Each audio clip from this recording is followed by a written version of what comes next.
Hello student. आज की इस वीडियो में हम क्लास 8 की मैथ कर रहे हैं, जिसमें एक्सरसाइज 8.1 का क्वेश्चन नंबर हम 2 करेंगे। इससे पहले वाली वीडियो में क्वेश्चन नंबर 1 कंप्लीट किया था, उसमें आपको मैंने कुछ बेसिक इन्फॉर्मेशन भी दिया था। तो हम अपने वीडियो को स्टार्ट करते हैं। हमारा क्वेश्चन क्या है? A mixture of paint is prepared by mixing 1 part of red pigments with 8 parts of base. मतलब कि जो रेड पिगमेंट का एक पार्ट जो रेड पिगमेंट का है वो बेस के 8 पार्ट के बराबर है। तो हमें यहाँ पे टेबल फॉलो करना है। Find the parts of base that need to be added. और हमें यहाँ पे अलग अलग टेबल गिवन है, उसमें हमें अलग अलग पार्ट ऑफ बेस बताने हैं। तो यहाँ पे हमारा पार्ट ऑफ बेस में देखो, पहले हम क्या करेंगे, रेड। यहाँ पे हम एक बॉक्स बनाते हैं और पहले वाले में लिखेंगे, हमें क्वेश्चन में ये देखना है कि किस किस की बात की गई है। फर्स्ट हमारा बात किया गया है रेड पिगमेंट्स का, मतलब कि parts of red pigments. Second में हमें बोला गया है पार्ट्स ऑफ बेस, तो हमने यहाँ पे लिख लिया पार्ट्स ऑफ बेस। क्लियर। अब यहाँ पे हम क्या करेंगे, अब हमारा जो टेबल है, टेबल में क्या है, parts of red pigment. 1 part of red pigment जो कि इक्वल है कितने पार्ट ऑफ बेस के, 8। तो 1 कितने के है, 8 के।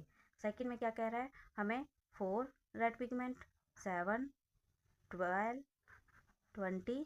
ये जो हमें रेड पिगमेंट गिवन है, इनका हमें क्या करना है, पार्ट्स ऑफ बेस फाइंड करना है। तो अब हम क्या करेंगे, ये वाली जो सीरीज होती है, इसको हम क्या करेंगे, जो हमारी ये ऊपर की सीरीज है, हम इसको,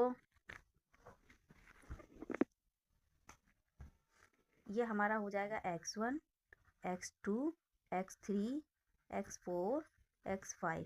क्लियर। सेम नीचे वाले जो ये होते हैं, ये क्या हो जाएगा, ये हो गया हमारा y1, ये हमें क्या करना है y2, ये हमारा y3, ये हमारा y4, ये हमारा y5 हो जाएगा। क्लियर। अब आगे हमें कह रहा है कि हमें टेबल देखना है। टेबल में क्या है, जब पार्ट्स ऑफ रेड पिगमेंट है वो कितना है, 1 है, तो उसका पार्ट ऑफ बेस 8 आया है। तो अब 4 पार्ट ऑफ रेड पिगमेंट होगा तो पार्ट ऑफ बेस कितना होगा। तो अब आप यहाँ पे नोटिस करो कि जो ये वाली सीरीज है, यहाँ पे आपका ये जो गिवन है, पहले क्या है 1, फिर 4, फिर 7, फिर 12, फिर 20। तो अब यहाँ पर 8 है, तो हम यहाँ पे क्या करेंगे, अप्लाई फॉर्मूला। क्या करेंगे, अप्लाई फॉर्मूला। कौन सा फॉर्मूला अप्लाई करेंगे यहाँ पे हम, डायरेक्ट प्रोपोर्शन का। डायरेक्ट प्रोपोर्शन का, डायरेक्ट प्रोपोर्शन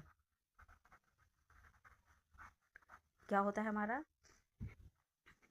x1 अपॉन में y1 इक्वल x2 अपॉन में y2। क्लियर। अब यहाँ पे आपको बताया था कि x1 क्या है, x1 आपका 1 है। हम यहाँ पे x1 की जगह क्या पुट करेंगे, 1। y1 क्या है, 8 इक्वल, यहाँ पर क्या है x2 4, तो यहाँ पे x2 की जगह क्या आएगा, 4। और y2 हमें फाइंड करना है। ये हो गया, आपको वैल्यू पुट करना आ गया, तो जाहिर सी बात है आप सब सॉल्व कर लोगे। ठीक है। और ये डायरेक्ट प्रोपोर्शन का फॉर्मूला है। अब यहाँ पे हम क्या करेंगे, इस वाली वैल्यू की मल्टीप्लाई इससे करेंगे और इस वाली वैल्यू की मल्टीप्लाई इससे करेंगे।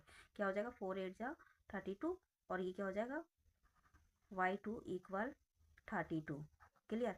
अब जो यहाँ पे हमारा y2 है वो कितना आएगा, 32।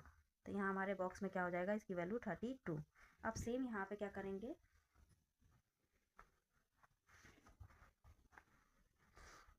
अब यहाँ पे हम ये वाला निकालेंगे, y3 है, तो आपका ना ये वाला जो टर्म होगा y1 अपॉन में x1 अपॉन में y1, ये सेम होगा। तो यहाँ पे सीरीज चेंज हो जाएगी, x1 अपॉन में y1 रहेगा, और ये क्या होगा, हमने 2 निकाले, अब x3 अपॉन में y3 निकालेंगे। यहाँ पे हमारा क्या है, ये हो गया हमारा 1 अपॉन में 8, और x3 कितना है हमारा, यहाँ पे 7 है। क्या है हमारा, यहाँ पे 7 है, तो यहाँ पे हम x3 क्या रखेंगे, 7, और y3 हमें फाइंड करना है। ये आ गया यहाँ, और ये इसको क्रॉस मल्टीप्लाई करेंगे। अब यहाँ क्रॉस मल्टीप्लाई करेंगे तो ये हो गया y3 इक्वल में 8 7 जा 56। क्लियर। तो यहाँ पे हमारा जो है y3 कितना आ जाएगा, 56। तो यहाँ पे हम, सिंपल सी बात है, ये जो फर्स्ट वाला बॉक्स है ये क्या होगा, ये जो आगे वाली सीरीज है इससे मल्टीप्लाई होता जाएगा। अब यहाँ पे 1 अपॉन में 8 है, और ये क्या है, 12 अपॉन में y3। सेम फॉर्मूला लगेगा, हम इसकी y1 की मल्टीप्लाई y4 से करेंगे, और इसकी करेंगे 12 की मल्टीप्लाई 8 से। तो कितना आ जाएगा, 12 8 जा 96। क्लियर। सेम अब ये लास्ट वाली जो टर्म है, अब ये क्या होगा, इसकी मल्टीप्लाई y5 से होगी, इक्वल में क्या है, 8 की मल्टीप्लाई किससे होगी, 20 से। तो 8 2 जा 16 मतलब 160। अब यहाँ पे आप देखोगे कि जो पार्ट्स ऑफ रेड पिगमेंट्स है वो क्या हो रहा है, उनकी जो सीरीज़ है वो क्या हो रही है, इंक्रीज़ हो रही है। ठीक है, और यहाँ पे जो हमारी वैल्यू है 8, 32, 56, 96 और 160, ये क्या है, यहाँ पर भी इसकी वैल्यू क्या हो रही है, इंक्रीज़ हो रही है। ठीक है, टेबल में। तो यहाँ पे आपका ये क्या हो रहा है, direct proportion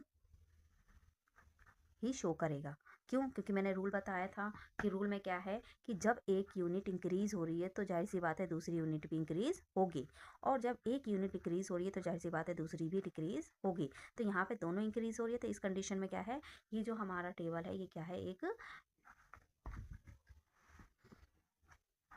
direct proportion show करता है। Thanks for watching. ऐसे ही वीडियो देखने के लिए आप मेरे चैनल को लाइक एंड सब्सक्राइब करें। Thanks for visiting.